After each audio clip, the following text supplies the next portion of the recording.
मैं कहता हूँ जो पार्टी चुनाव जीतने के लिए दंगे करा सकती है और लाखों लोगों को मार सकती है, कत्लेआम कर सकती है, वो दवाइयाँ रोकना तो उनके लिए बाएं हाथ है।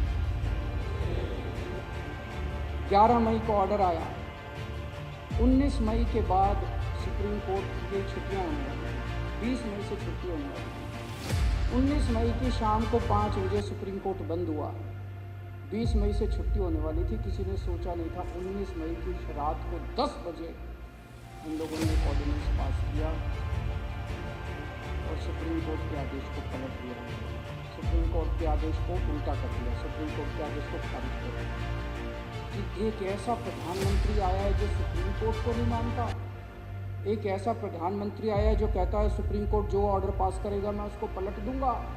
अगर सुप्रीम कोर्ट ही नहीं बचेगा इस देश के अंदर तो इस देश के जनता की रक्षा करने वाला कौन बचेगा?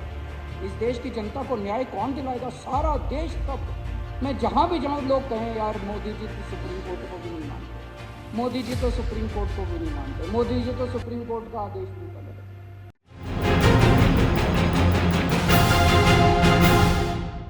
मोहल्ला क्लिनिक की दवाइयां रोक दी, मोहल्ला क्लिनिक में लैब के टेस्ट रोक दिए इन लोगों ने, लेबोरेटरी के टेस्ट होते हैं वो टेस्ट रोक दिए इन लोगों ने। अस्पतालों के अंदर जैसे अभी इन्होंने बताया कि कितने सारे लोगों को नौकरी से निकाल दिया ताकि अस्पताल ठप हो जाएं। टीचर्स को हम फॉरेन ट्रेनिंग के लिए भेजते हैं, टीचर्स को फॉरेन ट्रेनिंग पे भेजना बंद कर दिया। दिल्ली जल बोर्ड की पेमेंट रोक दी, पूरे दिल्ली के अंदर जल बोर्ड की 1.5 साल से बेसिक रिपेयर होनी बंद हो गई है, पिछले 1.5 साल से। ओल्ड एज पेंशन रोक दी इन लोगों ने। मैं जब लोगों को बताता हूँ ना बीजेपी ने ये सब किया, कहते हैं नहीं यार ऐसा तो नहीं कर सकते। मैं कहता हूँ जो पार्टी चुनाव जीतने के लिए दंगे करा सकती है और लाखों लोगों को मार सकती है, कत्लेआम कर सकती है, वो दवाइयाँ रोकना तो उनके लिए बाएं हाथ का खेल। लेकिन ऊपर वाले के यहाँ देर अंधेर नहीं है। 8 साल की जद्दोजहद के बाद अंत में 11 मई 2023 को सुप्रीम कोर्ट का आदेश आया। सुप्रीम कोर्ट के 5 सबसे बड़े जजों ने बैठ के 3 हफ्ते तक सुनवाई करी इस केस की, और 3 हफ्ते तक सुनवाई करने के बाद 4 महीने तक उन्होंने सोचा समझा आपस में, और 4 महीने के बाद ऑर्डर दिया, उन्होंने सुनवाई की। और उस ऑर्डर में एक तरफा उन्होंने कहा कि हमारा देश जनतंत्र है और जनतंत्र के अंदर जनता सरकार चुनती है और सरकार चुनी हुई सरकार को सारा अधिकार है काम करने के लिए। अफसरशाही के ऊपर दिल्ली की चुनी हुई सरकार की ही पावर होगी, एलजी की भी पावर नहीं होगी और मोदी जी की भी पावर नहीं होगी। ये कोर्ट के आदेश में लिखा है कि केंद्र सरकार की भी पावर नहीं होगी और एलजी साहब की भी पावर नहीं होगी। साफ साफ आदेश, इसके बाद कुछ बचा नहीं था। लोगों को लगा अब तो खत्म हो, लेकिन लोगों को इनकी बेशर्मी की हदें नहीं पता। 11 मई को ऑर्डर आया, 19 मई के बाद सुप्रीम कोर्ट की छुट्टियां होने वाली थी, 20 मई से छुट्टी होने वाली थी। 19 मई की शाम को 5 बजे सुप्रीम कोर्ट बंद हुआ, 20 मई से छुट्टी होने वाली थी। किसी ने सोचा नहीं था 19 मई की रात को 10 बजे इन लोगों ने ऑर्डिनेंस पास किया और सुप्रीम कोर्ट के आदेश को पलट दिया। इन लोगों ने सुप्रीम कोर्ट के आदेश को उल्टा कर दिया, सुप्रीम कोर्ट के आदेश को खारिज कर दिया। पूरा देश स्तब्ध रह गया कि एक ऐसा प्रधानमंत्री आया है जो सुप्रीम कोर्ट को नहीं मानता, एक ऐसा प्रधानमंत्री आया है जो कहता है सुप्रीम कोर्ट जो ऑर्डर पास करेगा मैं उसको पलट दूंगा।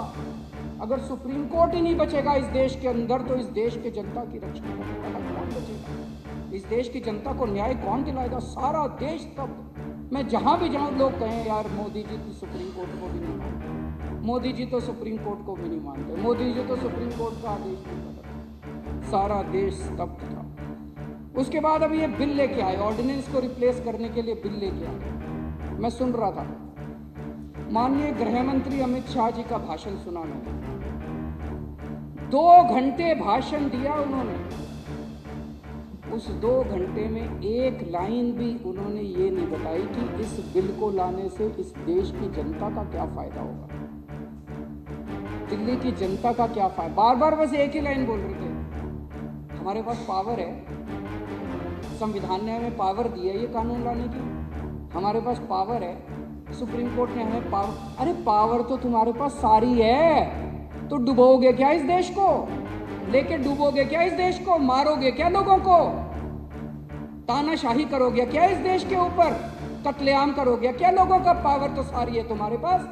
इसी लोगों ने पावर दी है, एक दिन छीन भी लेंगे तुम्हारी पावर। ये जो power power power power power का नशा तुम्हारे अंदर हो रहा है। बस एक ही लाइन बोल, पावर है हमारे पास, पावर है, पावर है। पावर किस लिए दी है तुमको? पावर इसलिए दी है कि जनता का भला करो। पावर इसलिए दी है कि जनता के लिए काम करो। पावर इसलिए दी है कि लोगों को रोजगार दिलाओ। पावर इसलिए दी है कि सड़क दो, बिजली दो, पानी दो, जनता के लिए काम करो। पावर इसलिए नहीं दी कि जनता के अधिकारों को कुचल दो। पावर इसलिए नहीं दी कि संविधान को कुचल दो। तुम एक चीज सोचने वाली है, इन लोगों को ऑर्डिनेंस क्यों लाना पड़ा? इन लोगों को ऑर्डिनेंस इसलिए लाना पड़ा क्योंकि अब इन्होंने दिल्ली नहीं पूरे देश के अंदर कत्लेआम मचा। जहां नॉन बीजेपी की गवर्नमेंट है, सबको दो तरीके इन्होंने अपनाए हैं, दो हथियार हैं इनके पास जिससे ये सरकारें गिरा रहे हैं। या तो पैसे देते हैं और या फिर ईडी सीबीआई छोड़ के उसको धमकी देते हैं, गिरफ्तार कर लेते हैं और फिर बेल तभी होती है जब वो अपनी पार्टी में बनता है, उसके बाद ही बेल होती है। इन्होंने दिल्ली में दोनों हथियार इस्तेमाल किए। अभी तक ये 9 राज्यों के अंदर प्रधानमंत्री जी अब एक ये नया घोड़ा लेके चले हैं। पहले भी ये घोड़ा लेके चले थे, अब जो रथ लेके चले हैं उस रथ में 3 घोड़े हैं, एक ईडी, एक सीबीआई और एक कैश।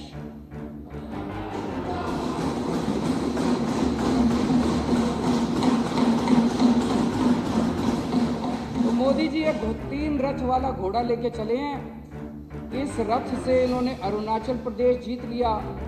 अरुणाचल प्रदेश की सरकार गिरा दी, मध्य प्रदेश की सरकार गिरा दी, कर्नाटक की सरकार गिरा दी, पुडुचेरी की सरकार गिरा दी, मणिपुर की सरकार गिरा दी, गोवा की सरकार गिरा दी, महाराष्ट्र की सरकार गिरा दी, उत्तराखंड की सरकार गिरा दी, मेघालय की सरकार गिरा दी। फिर इनका रथ दिल्ली पहुंचा। दिल्ली में इन्होंने, आप में से कई लोगों ने आके बताया कि कई लोगों के पास गए थे, बोले 25-25 करोड़ रुपए ले लो, है ना। दिल्ली वालों ने हीरे चुन के भेजे हैं जो एक आदमी ने बिका।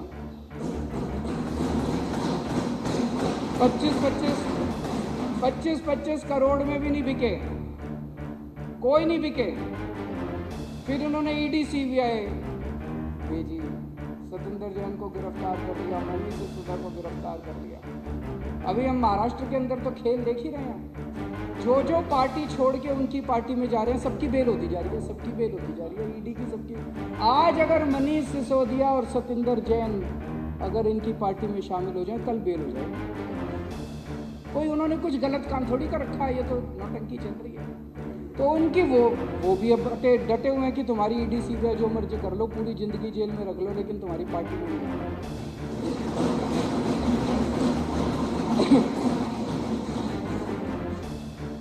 तो इधर इनका ये रथ आके रुक गया, ना तो इनका कैश चला, ना इनकी ईडी सीबीआई चली। तो तब इनको ये ऑर्डिनेंस लाना पड़ा कि यार ये कुछ और कुछ करो और इनकी सरकार को गिराओ, इनकी सरकार को काम करने से रोको। दिल्ली के लोग हमें बहुत प्यार करते हैं। 3 पहले हमें असेंबली के चुनाव जिताए, फिर उन्होंने एमसीडी का चुनाव जिताया। पिछली साल इन्होंने कितना गंद मचाया दिल्ली में, जो अभी मैं बता रहा था। पर जनता तो देख रही है, जनता कोई बेवकूफ़ थोड़ी है। इन्होंने इतना गंद मचाया, इन्होंने मोहल्ला क्लिनिक की पेमेंट रोक दी, जल बोर्ड की पेमेंट रोक दी और ओल्ड एज पेंशन रोक दी, विधवा पेंशन रोक दी। फिर भी दिल्ली वालों ने इनको हरा दिया। दिल्ली वाले जानते थे यही हैं जो गुंडागर्दी कर रहे हैं, कसूरवार यही हैं। दिल्ली वाले हमें बहुत प्यार करते हैं, इसीलिए प्रधानमंत्री मोदी जी दिल्ली वालों से लड़ते हैं, डरते हैं। प्रधानमंत्री जी को यही खतरा है कि कहीं एक दिन ऐसा ना आ जाए कि जैसे दिल्ली वाले इनको प्यार करते हैं, कहीं पूरा देश इनको ना प्यार करने लग जाए।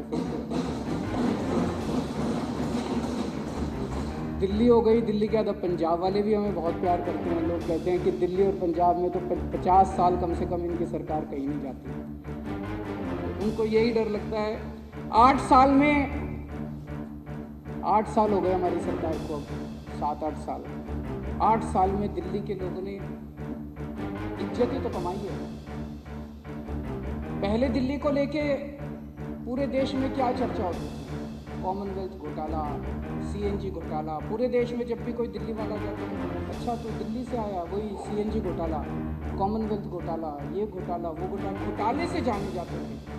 अब दिल्ली वाला पूरे देश में कहीं भी जाता है, लोग पूछते हैं, अच्छा तुम्हारे बिजली के बिल जीरो आते हैं, अच्छा तुम्हारे स्कूल इतने अच्छे हो गए, अच्छा तुम्हारे मोहल्ला क्लिनिक कैसे हैं, अच्छा तुम्हारे यहाँ इलाज।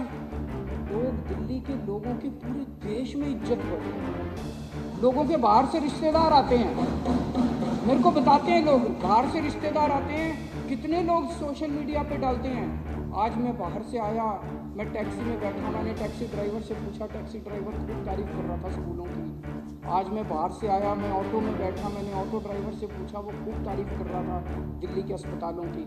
इतनी इज्जत दिल्ली के लोगों ने इज्जत ही तो कमाई है पिछले 8 साल के अंदर। इन्होंने हमारे इतने काम रोके, पूरी कोशिश कर ली। पिछले 8 साल से प्रधानमंत्री जी पर्सनली लगे हुए हैं हमारे सारे काम रोकने के लिए। उसके बावजूद भी हमने स्कूल ठीक कर दिए, मोहल्ला क्लिनिक बना दिए, अस्पताल अच्छे कर दिए, अस्पतालों के अंदर इलाज मुफ्त कर दिया, महिलाओं का किराया मुफ्त कर दिया, बिजली 24 घंटे कर दी, बिजली फ्री कर दी, पानी घर घर पहुंचा दिया, पानी फ्री कर दिया, तीर्थ यात्रा करा के ला रहे हैं बुजुर्गों को।